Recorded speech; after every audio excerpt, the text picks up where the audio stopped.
Hello जय Hind student. पिछले class में हम लोग धातु के निष्कर्षण का तीसरा चरण पढ़ रहे थे।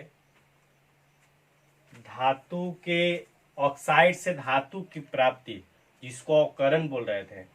अवकरण दो तरीके से पढ़े थे, एक प्रगलन कार्बन या कार्बन मोनोऑक्साइड द्वारा अवकरण, और दूसरा एल्युमिनियम द्वारा अवकरण पढ़े थे। एल्युमिनियम द्वारा जो अवकरण था उस प्रक्रिया को एल्यूमिनोथर्मिक विधि कहते हैं, और कार्बन या कार्बन मोनोऑक्साइड द्वारा जो अवकरण होता है उस अवकरण विधि का नाम है प्रगलन। ठीक है, इतना दो पढ़े थे। तीसरा आपको हेडिंग देना है, लास्ट है तीसरा, चरण 3 का तीसरा लास्ट विधि था क्या? वैद्युत अवकरण। क्या हेडिंग था? वैद्युत अवकरण। समझिएगा, इलेक्ट्रोलाइसिस। आपको पहले हेडिंग देना है वैद्युत अवकरण। वैद्युत अवकरण देखिए, जनरली कॉपर, आयरन, ये सब है, जिंक वगैरह, उन धातुओं के अयस्कों को हम लोग प्रगलन विधि अर्थात कार्बन या कार्बन मोनोऑक्साइड द्वारा अवकरण करते हैं, और जो उससे नहीं हो पाया एल्युमिनियम, बाकी उस जिंक वगैरह का, वो एल्युमिनियम के द्वारा। लेकिन जो अधिक क्रियाशील धातु है, कैल्शियम, मैग्नीशियम, सोडियम, इन धातुओं को अवकृत करने के लिए, इनको ऑक्साइड को धातु में परिवर्तित करने के लिए ये दोनों विधि उपयुक्त नहीं है, दोनों विधि से नहीं होता है। क्यों? क्योंकि अधिक क्रियाशील है। अधिक क्रियाशील होने के कारण इनके ऑक्साइड काफी अस्थायी होते हैं, और कैल्शियम, मैग्नीशियम, सोडियम जैसे अत्यधिक क्रियाशील धातु के ऑक्साइड को अवकृत करने के लिए, धातु में परिवर्तित करने के लिए वैद्युत अपघटन विधि लगाते हैं। कैसे किनके लिए समझ में आ गया? जो अधिक क्रियाशील धातु है उनके लिए। एक क्लियर हुआ। दूसरा किसके लगाएंगे? क्लियर हो गया। कैसे लगाते हैं? वैद्युत अपघटन विधि आपको 10th क्लास पर ही आपको समझना होगा। क्यों? क्योंकि ये इनऑर्गेनिक आपको बीच में शुरू हो गया। सिस्टमेटिक पढ़ते तो सोल्यूशन के बाद केमिकल काइनेटिक्स, और इसके बाद इलेक्ट्रोकेमिस्ट्री एक अलग चैप्टर है, वैद्युत रसायन। उसमें पूरा डिटेल्स आपको पढ़ना है वैद्युत अपघटन अभिक्रिया के बारे में। वो पढ़ नहीं सके, इसीलिए आपको शॉर्ट में थोड़ा बहुत पहले वैद्युत अपघटन प्रक्रिया समझ लेना है। देखिए, वैद्युत अपघटन प्रक्रिया क्या है। जैसे वैद्युत अपघटन प्रक्रिया में एक बर्तन होता है, और उस बर्तन में 2 इलेक्ट्रोड होता है। इलेक्ट्रोड क्या है? धातु का बना है। ये 2 फॉर्म होता है, प्लेट के रूप में, प्लेट मतलब ऐसे चिपका हुआ चीज, ऐसे इस टाइप के, और या रड के रूप में, मैंने ऐसा गोलाकार, इस 2 रूप में होता है। कौन? इलेक्ट्रोड, जो धातु का बना होता है। तो एक बर्तन में धातु का बना 2 प्लेट या रड ऐसे लेते हैं, जिसको हम लोग बैटरी के धन ध्रुव से जोड़ते हैं, उसको एनोड कहा जाता है। ये क्या हो गया? एनोड, पॉजिटिव चार्ज वाला। और जिसको ऋण ध्रुव से जोड़ते हैं, बैटरी का पहचान क्या है? बड़ा लाइन मतलब धन ध्रुव, छोटा वाला ऋण ध्रुव। ये, और जो इलेक्ट्रोड बैटरी के ऋण ध्रुव से जुड़ा होता है, उस इलेक्ट्रोड का नाम होता है कैथोड। एनोड कैथोड क्या है? इलेक्ट्रोड का प्रकार है। इलेक्ट्रोड क्या है? धातु का बना होता है, जो 2 रूप में रहता है, प्लेट के रूप में या रड के रूप में। जो बैटरी के धन ध्रुव से जुड़ेगा उसको एनोड कहते हैं, जो ऋण ध्रुव से जुड़ता है उसको कैथोड कहते हैं। धन ध्रुव, ऋण ध्रुव बड़ा लाइन छोटा लाइन से पहचाना जाता है ऐसे।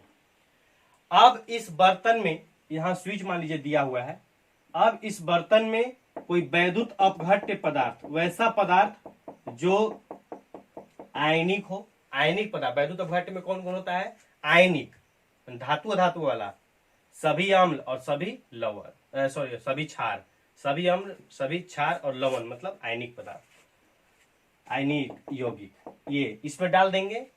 और जब स्विच को ऑन करेंगे, हाँ एक चीज ध्यान रखना कि जो वैद्युत अपघट्य पदार्थ रहता है, ये ठोस अवस्था या गैस अवस्था में नहीं रहता है। 2 अवस्था, या तो द्रवित अवस्था, द्रवित मतलब पदार्थ अपने ही घुल गया, पानी नहीं मिलाया गया, मैंने पसीजा हुआ अवस्था, उसको द्रवित बोलते हैं। इस नमक है, धूप में छोड़ दिए, पसीज जाता है, तो उसको बोलेंगे द्रवित अवस्था है वो। तो ये जो पदार्थ लिया जाता है वैद्युत अपघट्य, ये या तो द्रवित अवस्था में रहता है या जलीय विलयन में। जलीय विलयन का मतलब क्या? कि उस पदार्थ में जल मिला दिया गया है, तो विलयन बन जाएगा। बात क्लियर हो गया? फिर से बार बोलते हैं, एक बर्तन में दो धातु के इलेक्ट्रोड लेते हैं, इलेक्ट्रोड को बैटरी से जोड़ते हैं, जिस इलेक्ट्रोड को बैटरी के धन ध्रुव से जोड़ते हैं उसको एनोड कहते हैं, जिस इलेक्ट्रोड को बैटरी के ऋण ध्रुव से जोड़ते हैं उसको कैथोड कहते हैं। अब इस बर्तन में कुछ वैद्युत अपघट्य पदार्थ लेते हैं द्रवित या जलीय विलीन की अवस्था में। वैद्युत अपघट्य मतलब आयनिक यौगिक होगा या अम्ल होगा या क्षार होगा। इनको विलीन द्रवित अवस्था मैंने पिघला करके या जलीय विलीन बना करके इसमें लेते हैं। अब जैसे ही स्विच यहाँ ऑन करेंगे, स्विच ऑन करेंगे, ऐसे अलग अलग था तो ऑन करेंगे तो विद्युत धारा प्रवाहित होने लगा। अब प्रक्रिया शुरू होगा, वैद्युत अपघटन शुरू हो जाएगा। क्या शुरू होगा? तो इसमें जो वैद्युत अपघट्य पदार्थ, मान लीजिए आप नमक लिए होंगे द्रवित अवस्था में, पिघला हुआ नमक लिए होंगे आप, द्रवित अवस्था मतलब पिघला हुआ नमक लिए होंगे, तो क्या होगा? तो ये जो NaCl था ये आयन के रूप में अपघटित हो जाता है। इसी को वैद्युत अपघटन कहते हैं। माने विद्युत धारा प्रवाहित करके किसी वैद्युत अपघट्य पदार्थ को आयन में अपघटित करने, तोड़ने की प्रक्रिया को वैद्युत अपघटन कहते हैं। तो जब इसको तोड़ेंगे तो Na प्लस और Cl माइनस में टूटेगा। अब यही प्रक्रिया केवल टूटता ही नहीं है, मतलब इस विलयन में Na प्लस और Cl माइनस टूटना शुरू हो जाएगा। अब फिर क्या होता है, एक और बात होता है, ये ऐसे टूटते भी जाता है और साथ ही साथ जो विलयन में उपस्थित धन आयन है, धन आवेश वाला जो पार्टिकल है वो चला जाता है कैथोड पर, और जो ऋण आवेश है जो Cl माइनस है वो कहाँ चलता है? एनोड पर चला जाता है। मतलब ये कि कैथोड पर प्रक्रिया होगा, Na प्लस जाएगा। और होता है एनोड पर ये जो जाता है ना ऋण आयन, जिस पर माइनस चार्ज था, वो जाकर के यहाँ इलेक्ट्रॉन त्यागता है, और वो इलेक्ट्रॉन इस माध्यम से यहाँ ऐसे आते आते यहाँ पर पहुंचने लगता है, यहाँ पे ऐसे। तो यहाँ से जो प्लस गया था ये जाके इलेक्ट्रॉन ग्रहण कर लेता है। और इलेक्ट्रॉन कहाँ से आया? तो जो ऋण आयन था Cl माइनस, ये यहाँ जाकर के इलेक्ट्रॉन को त्याग रहा था, और जो इलेक्ट्रॉन त्यागा वही इलेक्ट्रॉन चल करके यहाँ आया। अब जो इलेक्ट्रॉन यहाँ है उसको कौन ग्रहण कर रहा है? तो विलयन में जो Na प्लस था वो कैथोड पर जाकर के इलेक्ट्रॉन ग्रहण करता है। इसी प्रक्रिया में अब इलेक्ट्रॉन त्यागने ग्रहण करने का बात हो गया तो ऑक्सीकरण अवकरण हो गया। इलेक्ट्रॉन त्यागने ग्रहण करने के आधार पर ऑक्सीकरण अवकरण पढ़े थे ना। तो मतलब वैद्युत अपघटन प्रक्रिया में जो धनायन है वो कैथोड पर जाते हैं, जो ऋणायन है एनोड पर जाते हैं। जाके क्या करते हैं? रेडॉक्स रिएक्शन करते हैं। ये जाकर के यहाँ इलेक्ट्रॉन क्या कर रहा है? त्याग रहा है, तो ऑक्सीकरण हुआ। और धनायन यहाँ जाकर के इलेक्ट्रॉन ग्रहण कर रहा है, तो क्या हो गया? अवकरण। अब दोनों प्रक्रियाएं हो रही है, इसीलिए इसको रेडॉक्स कहेंगे। तो ऐसे करके हम लोग को धातु अलग हो जाता है। जैसे सोडियम यहाँ जाकर के इलेक्ट्रॉन ग्रहण करेगा तो Na प्लस था, इलेक्ट्रॉन ग्रहण कर लेगा तो धातु में परिवर्तित हो जाएगा, परमाणु में परिवर्तित हो जाएगा। चलिए क्लियर हो गया। मैंने एक बात आपको समझना है कि द्रवित या जलीय विलीन की अवस्था में विद्युत धारा प्रवाहित करते हैं तो जो वैद्युत अपघट्य पदार्थ है वो आयन के रूप में अपघटित हो जाता है, धनायन और ऋणायन। उसमें से जो धनायन है वो धनायन चले जाते हैं कैथोड पर और इलेक्ट्रॉन ग्रहण करके और धातु में परिवर्तित हो जाते हैं, जबकि जो ऋणायन है वो एनोड पर जाते हैं इलेक्ट्रॉन त्याग करके और अपना वो भी परमाणु अणु के रूप में चले जाते हैं। चलिए लिखिए, वैद्युत अवकरण 10 देकर लिखना है आपको।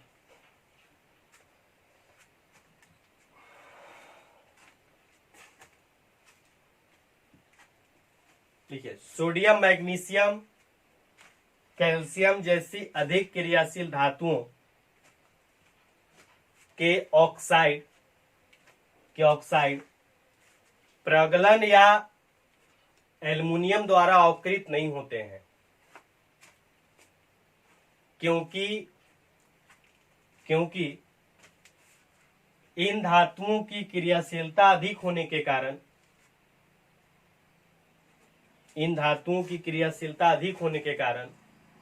इनके ऑक्साइड अस्थायी होते हैं।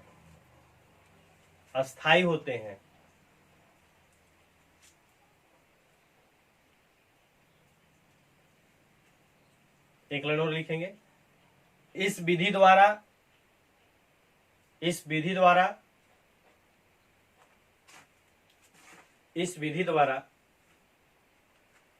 ऑक्साइड के साथ साथ हैलाइड मतलब हाइड्रोजन वर्ग, क्लोराइड, ब्रोमाइड, आयोडाइड, हैलाइड को भी अवकृत किया जाता है।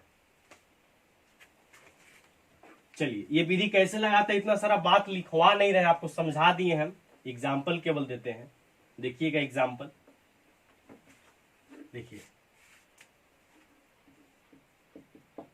पहला है, मान लीजिए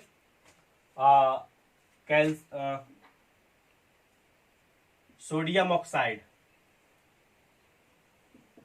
Na2O, सोडियम ऑक्साइड से धातु की प्राप्ति।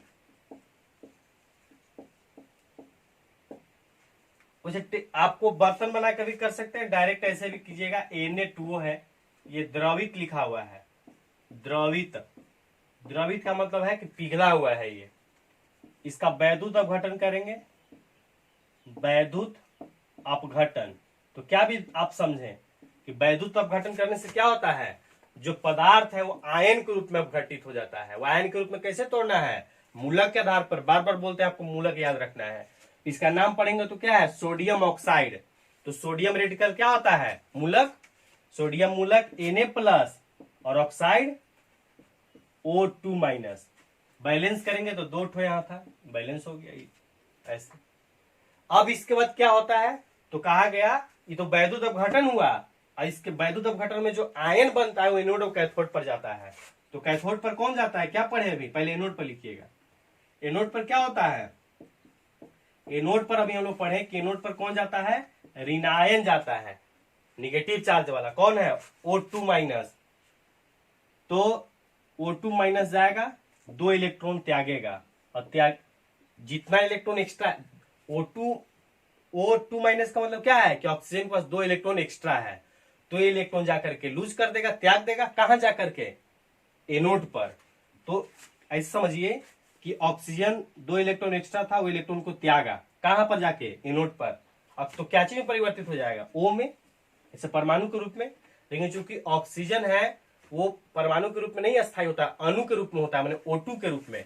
तो यहां अपने से लिख देंगे कि परमाणु नहीं होगा, ये O2 होगा। तो अब इसको बैलेंस कर देंगे, मतलब 2 ठो जाएगा, कौन, 2 ठो O2- जाएगा, एक O2-E, एक और O2-E। तो दोनों एक साथ जाएगा, तो कितना इलेक्ट्रॉन त्यागेगा, 4 गुना, तो यहाँ 4 कर दिए, 4 इलेक्ट्रॉन त्यागा, और O2 बन गया। ठीक है। इसके बाद सोडियम है Na+, सोडियम है, 1 इलेक्ट्रॉन ग्रहण करेगा जाकर के, एगो आयन गया, एगो इलेक्ट्रॉन ग्रहण किया, तो Na बन जाएगा, सोडियम बन जाएगा। इसको बैलेंस करना, ऊपर जैसा जितना इलेक्ट्रॉन त्यागता उतना ही ग्रहण करेगा, रिडॉक्स रिएक्शन है तो बैलेंस करेंगे, तो इसका 4 गो Na+ जाएगा एक साथ, और टोटल 4 इलेक्ट्रॉन, 4 गो Na+ जाएगा, तो एक एक इलेक्ट्रॉन 4 गुना इलेक्ट्रॉन ग्रहण करेगा, और 4 गो Na परमाणु बनाएगा, सोडियम परमाणु। धातु है, परमाणु के रूप में रहता है। बोलिए, क्लियर हो गया। ऐसे ये कैथोड पर का भी क्रिया है, कैथोड पर ऐसा होगा। तो वैद्युत अपघटन प्रक्रिया करा करके, वैद्युत अवकरण करा करके हम लोग, अवकरण हुआ ना, ये इलेक्ट्रॉन ग्रहण करना अवकरण, त्यागना ऑक्सीकरण, तो ये अवकरण हुआ, वैद्युत अवकरण। अब इससे हम लोग को अकेले धातु प्राप्त हो गया, ऑक्सीजन बाहर निकल गया। चलिए, क्लियर है। चलिए, अब आपको ये पहला हो गया, नहीं, वैद्युत अवकरण तो लास्ट था, तीसरा चरण तक कंप्लीट हो गया। मतलब आप लोग अभी तक हम लोग क्या पढ़ लिए कि यदि हम लोग खाद्यान्न से, धरातल से यदि कोई अयस्क प्राप्त करेंगे, तो पहला चरण उसको क्या करना है, पहले उसको शुद्ध करना है, सांद्रित करना है। उसके लिए कौन विधि अपनाएंगे उसको पढ़ लिए। फिर जब शुद्ध अयस्क हम लोग को मिल जाएगा, तो उसको ऑक्साइड में कैसे परिवर्तित करेंगे, भर्जन से या निस्तापन से, वो हम लोग सीख लिए। अब जब ऑक्साइड प्राप्त हो जाएगा, तो हम लोग को उससे धातु कैसे प्राप्त करना है, उसके लिए 3 विधि अभी हम लोग पढ़ लिए, प्रगलन, एल्युमिनियम द्वारा अवकरण और वैद्युत अवकरण। मैंने अब तक हम लोग इतना जान गए कि यदि हम लोग धरातल से कोई हम लोग को अयस्क मिल जाए, तो शुद्ध धातु प्राप्त कर लेंगे। लेकिन अब तक जो धातु प्राप्त हुआ है, इसमें थोड़ा बहुत अशुद्धि रह जाता है, इसको चौथा चरण में हम लोग पूरा करते हैं। क्या करते हैं, मतलब धातु का शुद्धिकरण करते हैं, शोधन करते हैं। तो चरण 4 लिख करके आपको डस देना है, डी लिख करके डस दीजिए, धातुओं का शोधन या शुद्धिकरण। धातुओं का शोधन या शुद्धिकरण, डैश देके लिखिएगा। अवकरण से प्राप्त धातुओं में कुछ अशुद्धियां उपस्थित रह जाती हैं, जिन्हें निम्नलिखित विधियों द्वारा शुद्ध किया जाता है के बाद डैश देके पहला लिखेंगे आसवन विधि, पहला ही ना था शुद्धिकरण का, आसवन विधि। चलिए आसवन विधि में डैश देके आपको लिखना है, समझिएगा आसवन विधि क्या है। श्रवण डिस्टिलेशन वही आसवन है, समझिएगा। देखिए ये किसके लिए प्रयोग करते हैं पहले सोच समझ लेना है। वैसे धातुओं के शुद्धिकरण में प्रयुक्त होता है जिनमें धातु का क्वथनांक अत्यंत कम हो, अशुद्धि से भी कम हो। वैसे धातुओं के शुद्धिकरण प्रयुक्त करते हैं शुद्धिकरण के लिए जिन धातुओं का क्वथनांक अशुद्धि से भी कम हो और बहुत कम हो, समझिएगा।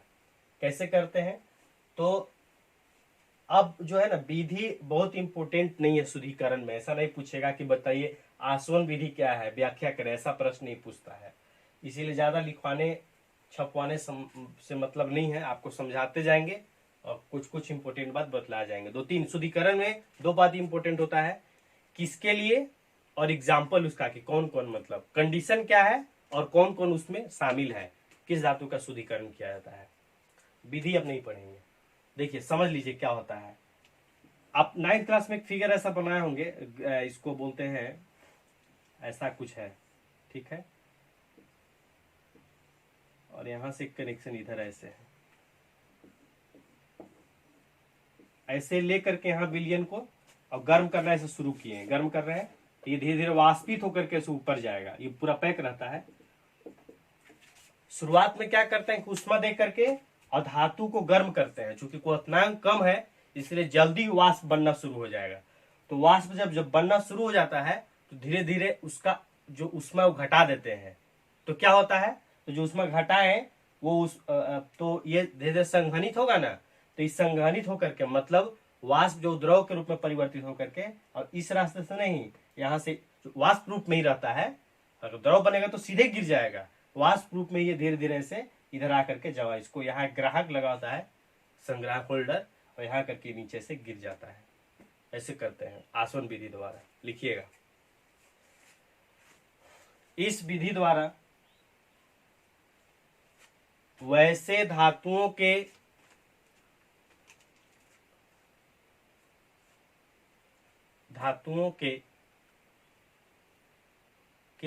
धातुओं का शोधन किया जाता है जिसमें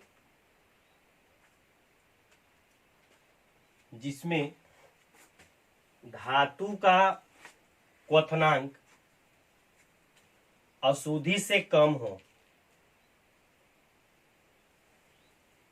अशुद्धि से कम हो।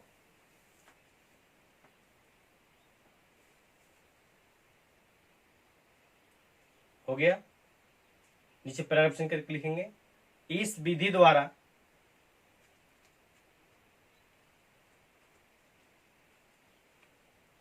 Zinc, cadmium, mercury, ZnCd, Hg इत्यादि धातुओं का शोधन किया जाता है। चलिए आसवन विधि हो गया, दूसरा लिखेंगे।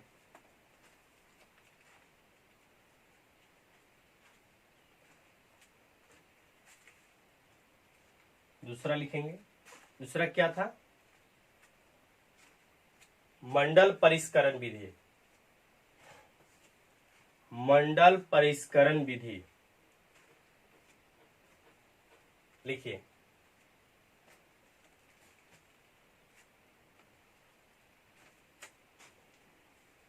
बोले, इस विधि द्वारा वैसे धातुओं का शुद्धिकरण किया जाता है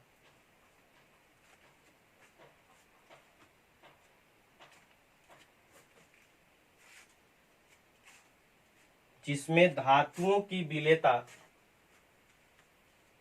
धातुओं की विलेयता ठोस अवस्था की तुलना में द्रव अवस्था में अधिक होता है। परामर्शन करके लिखेंगे, इस विधि द्वारा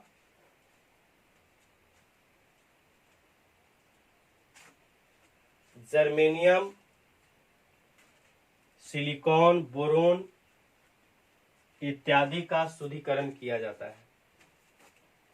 इत्यादि का शुद्धिकरण किया जाता है। चलिए अगला आपको हेडिंग देना है वैद्युत अपघटन। वैद्युत अपघटन द्वारा शुद्धिकरण। सुनिएगा,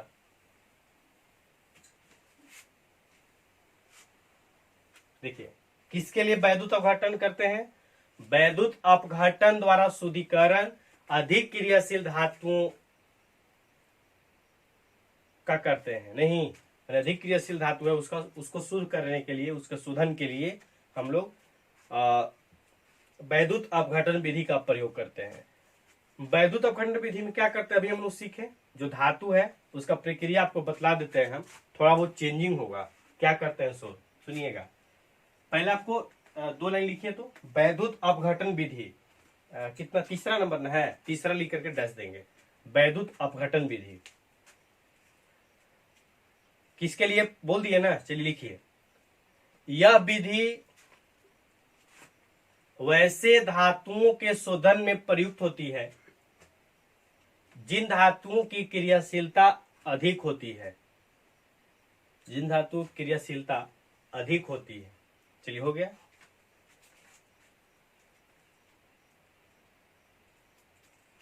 इस विधि में पैराग्राफ चेंज करके लिखना है, इस विधि में।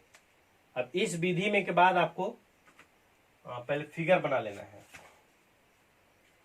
पैराग्राफ इस विधि में लिख दिया है ना। चलिए इसके बाद लगातार फिगर बनाएंगे, फिर उसके नीचे लिखेंगे ये कैसे फिगर बनाना है। फिगर बना के हम समझा देते हैं, फिर लिखवा देंगे नीचे में। देखिए क्या करते हैं, ये जो है वो जिस रूप में जैसा है शुद्ध धातु रह हो गया ये नहीं। अब इसी धातु का ऐसे पतला ले लेते हैं, हो गया। ये आपका हो गया एनोड, अब ये माइनस हो गया कैथोड।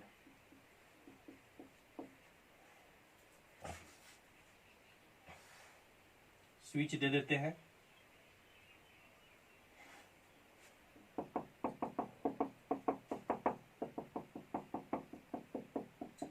चलिए आपको अलग से भी बिलियन इसमें बना देना है।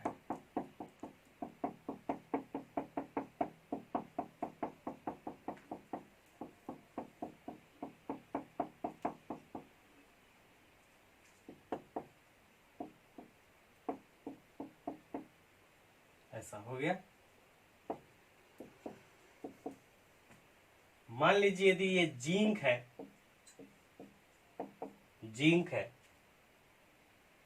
तो ये भी देखिए क्या है, क्या लिया, ये क्या समझ में आ रहा है।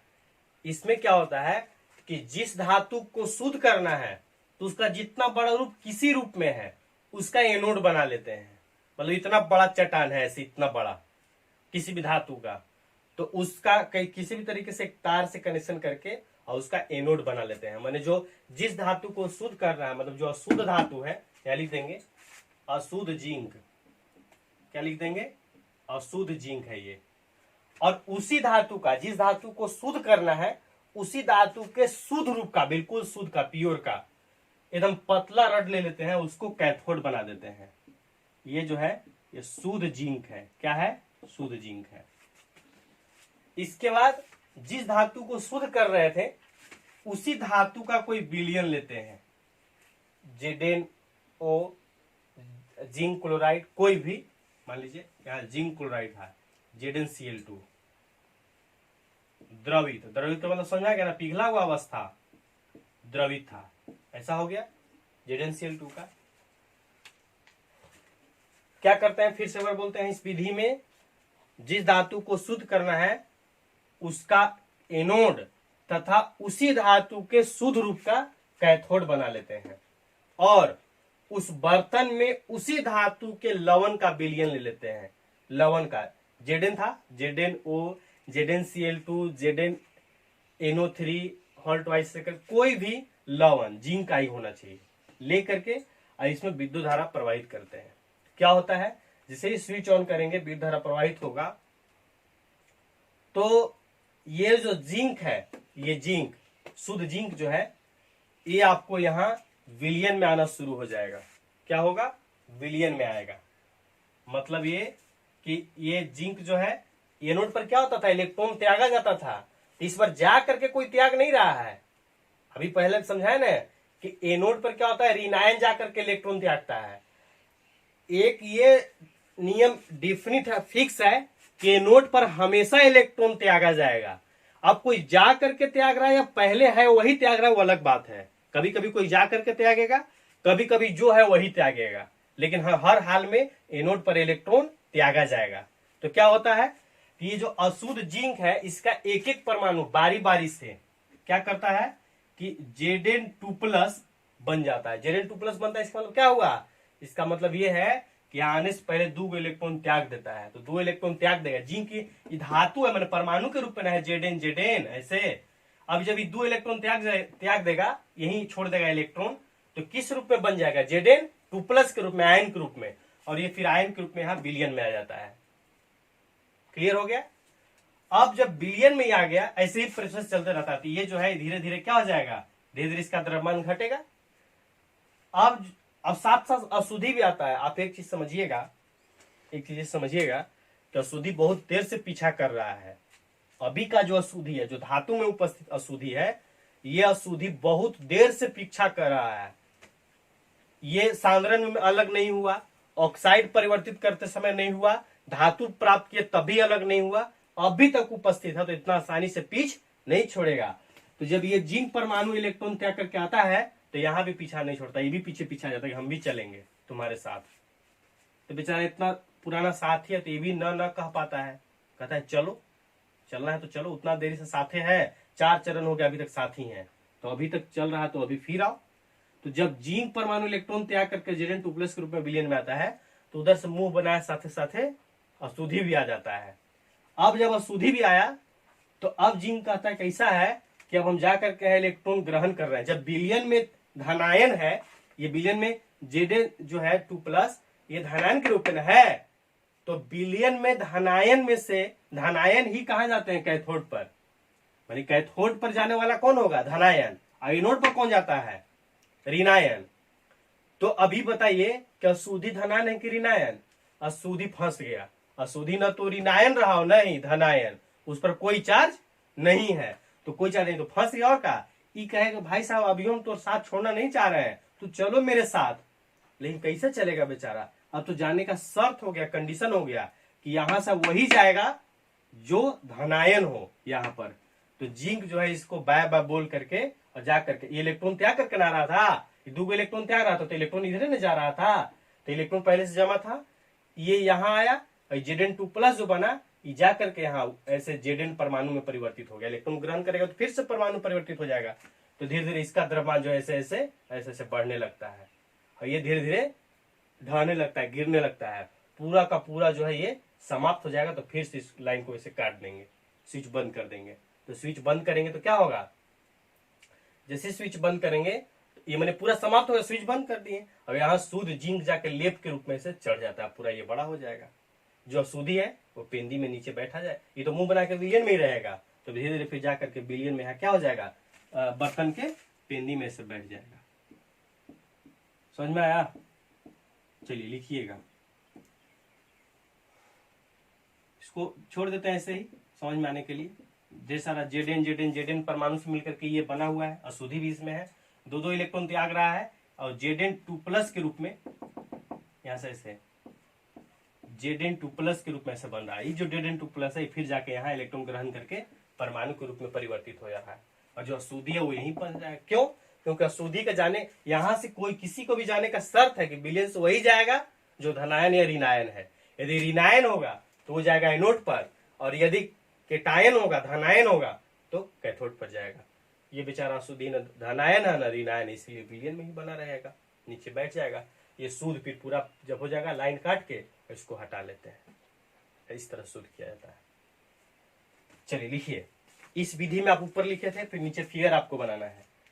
फिगर बना करके और फिर जस्ट नीचे लिखना है, जिस धातु को शुद्ध करना होता है, जिस धातु को शुद्ध करना होता है उस धातु को एनोड के रूप में तथा उसी धातु के शुद्ध रूप को कैथोड के रूप में प्रयुक्त करते हैं। अब इन दोनों इलेक्ट्रोडों को एक बर्तन में लेते हैं जिसमें उसी धातु के लवण का द्रवित या जलीय विलयन घुला रहता है। अब इस विलयन में जैसे ही विद्युत धारा प्रवाहित करते हैं, अशुद्ध धातु का बना एनोड का परमाणु इलेक्ट्रॉन त्याग कर धनायन के रूप में परिवर्तित हो जाता है और विलयन में चला जाता है। इसके साथ साथ अशुद्धि भी विलयन में आते हैं। विलयन में उपस्थित धनायन कैथोड पर जाकर इलेक्ट्रॉन ग्रहण कर परमाणु माने धातु, ब्रैकेट में लिख लेंगे परमाणु के, धातु के रूप में परिवर्तित हो जाते हैं, जबकि अशुद्धियां बर्तन के पेंदी में बैठ जाती हैं। इस प्रकार कैथोड पर शुद्ध धातु प्राप्त हो जाता है। चलिए, ये पूरा विधि ऐसे हो गया। फिगर बना, आप बीच में फिगर बनाइए, नीचे अभी जो बोले उसको लिखना है। ये तीसरा विधि था आपका वैद्युत अपघटन विधि द्वारा शुद्धिकरण। आगे क्या है? द्रवण, है ना। अगला क्या है? द्रवण। हेडिंग दीजिएगा, द्रवण विधि ना। अगला था चौथा, आपको हेडिंग देना है द्रवण विधि। चलिए हेडिंग दीजिए द्रवण विधि।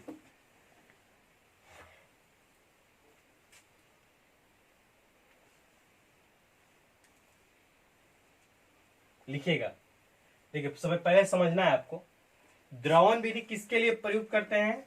वैसे धातु के शुद्धिकरण में प्रयुक्त होता है द्रवण विधि जिनमें धातु का जो गलनांक है वह अशुद्धि से भिन्न हो। भिन्न हो मतलब अलग हो। जनरली हम लोग बोलते हैं अलग हो कि जिसमें धातु का गलनांक अधिक हो और अशुद्धि का नहीं, धातु का गलनांक कम हो और अशुद्धि का गलनांक अधिक हो। लेकिन किसी का भी कम ज्यादा उससे मतलब नहीं है, अलग अलग होना चाहिए। क्या होना चाहिए? अलग अलग, एक का कम एक का अधिक।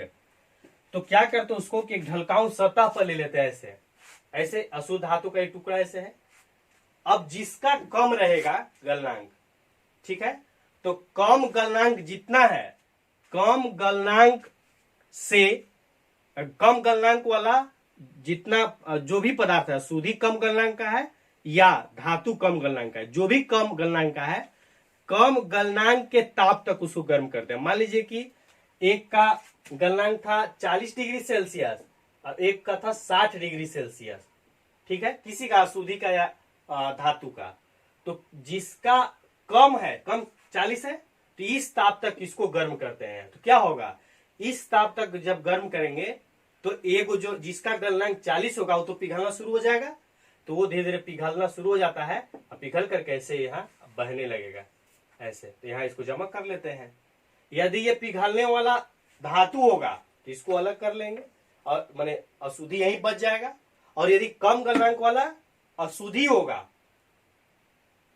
तो धातु यही बच जाएगा, अशुद्धि नीचे आ जाएगा। और यदि धातु होगा कम गलनांक वाला तो धातु नीचे गिर जाएगा, अशुद्धि बच जाएगा। क्लियर हो गया? लेकिन जनरली इसमें बुक वगैरह में आप देखिएगा तो लिखा रहता है कि धातु को माना जाता है कि गलनांक कम है। धातु गलनांक क्या है? कम है। मतलब ये कि धातु के गलनांक तक इसको गर्म करते हैं तो धातु पिघल करके यहां आ जाता है, वह शुद्धि यहीं रुक जाता है। चलिए लिखिएगा, इस विधि का प्रयोग वैसे धातुओं के शुद्धिकरण में होता है जिन धातु का गलनांक अशुद्धि से कम या भिन्न हो, अशुद्धि से कम या भिन्न हो। Paragraph change. इस विधि में अशुद्ध धातु को एक ढलकाऊ सतह, ऐसा एक ढलकाऊ सतह पर लेकर गर्म करते हैं। एक ढलकाऊ सतह पर लेकर कम गलनांक तक गर्म करते हैं। निम्न गलनांक जिसका कम होगा, कम गलनांक तक गर्म करते हैं। फलस्वरूप कम गलनांक वाली धातु पिघलकर नीचे आ जाती है, जबकि अधिक गलनांक वाला पदार्थ ऊपर ही रह जाता है। चलिए हो गया ये। अब आपको लास्ट विधि लिखना है, चौथा था द्रवण विधि। लास्ट आपको वर्ण लेख की क्रोमेटोग्राफी, वर्ण लेख की क्रोमेटोग्राफी।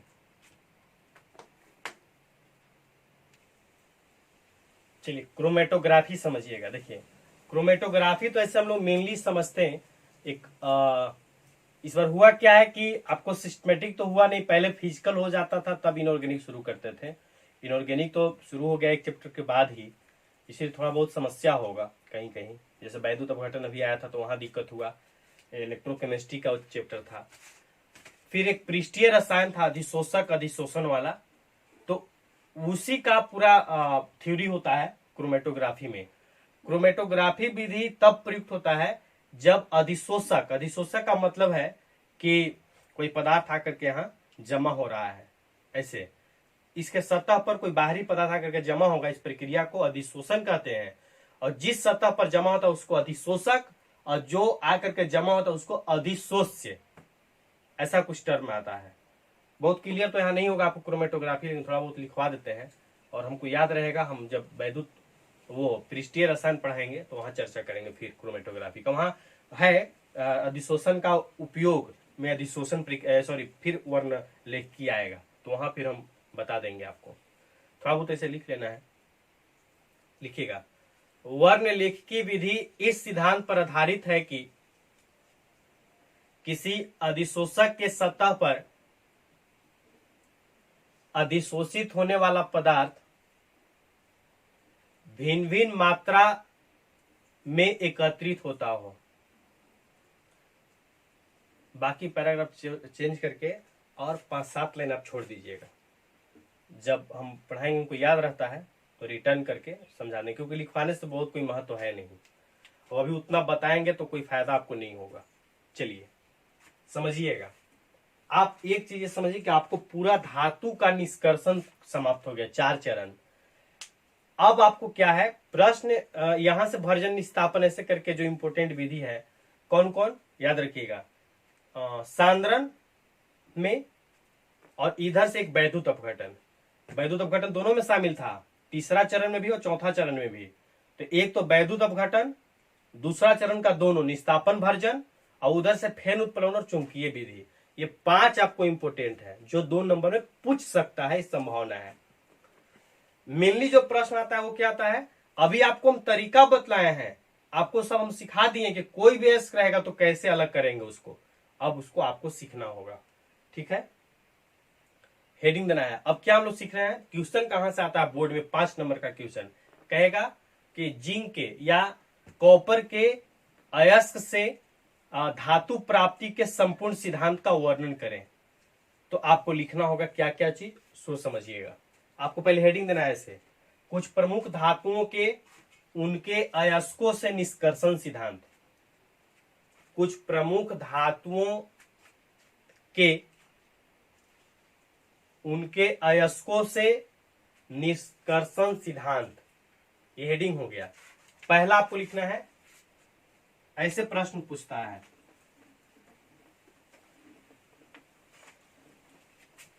पहला आप जिंक के बारे में लिखिए। ऐसे पहला नंबर देके लिखना है जिंक, जस्ता। जिंक के अयस्क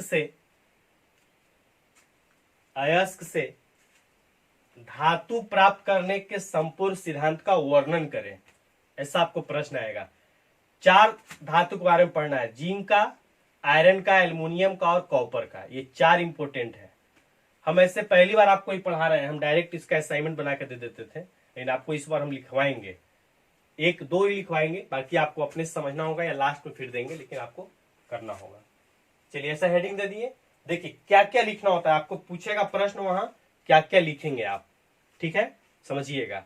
सबसे पहला तो काम होता है, ऐसा प्रश्न पूछ दिया तो देखिए यहां सबसे पहला काम उसका संकेत लिखना। संकेत, परमाणु संख्या, किसी भी धातु का कोई भी प्रश्न हो, जब निष्कर्षण कहेगा, जो लिखना है कॉमन बात वो हम लिख रहे हैं आपको। संकेत लिखेंगे पहले, फिर परमाणु संख्या लिखेंगे, परमाणु द्रव्यमान लिखेंगे, क्या क्या लिख दिए, 30 ना 65, ठीक है। इसके बाद इलेक्ट्रॉनिक विन्यास लिखेंगे, electronic configuration 1s2 2s2 2p6 3s2 3p6 4s2 3d10, zinc का हो गया। इसके बाद लिखते हैं इसका प्रमुख अयस्क। प्रमुख अयस्क कौन कौन प्रमुख अयस्क है आपको लिखे थे ना, जिंक ब्लेड, जिंकाइट वगैरह, ऐसे कैलामाइट, ETC कर देंगे इत्यादि। अब देखिए यहां इतना बात सब में कॉमन आपको लिखना है, ठीक है, यहां तक सब में कॉमन यही रहेगा, इतना सब में लिखना होगा। आयरन का कहेगा तो आयरन का टोटल विवरण यहां तक लिखेंगे, जो आयरन का है सो लिख देंगे। अब इसको 2 तरह का प्रश्न है, या तो कभी कभी आपको कह देगा कि जिंक का निष्कर्षण उसके सल्फाइड एसिड से कीजिए, जिंक ब्लेड से कीजिए, जिंकाइट से कीजिए, ऐसे कह देगा। कुछ नहीं कहेगा तो जो आपको सुविधा लग रहा है उससे कर देंगे। नीचे खाली लिख देना होगा, जिसे हमको सल्फाइड से करना है तो लिखेंगे कि ऐसे लिखेंगे, ZnS से जिंक का निष्कर्षण सिद्धांत, निष्कर्षण सिद्धांत, ऐसा हेडिंग दे देंगे, ठीक है। मतलब हम लोग किससे कर रहे हैं, इतना अयस्क है तो इसमें से कौन अयस्क से, जिंक सल्फाइड से। यदि नहीं कहेगा तो कोई भी कर देंगे, कहेगा तो स्पष्ट है, जो कहेगा उससे कर देंगे।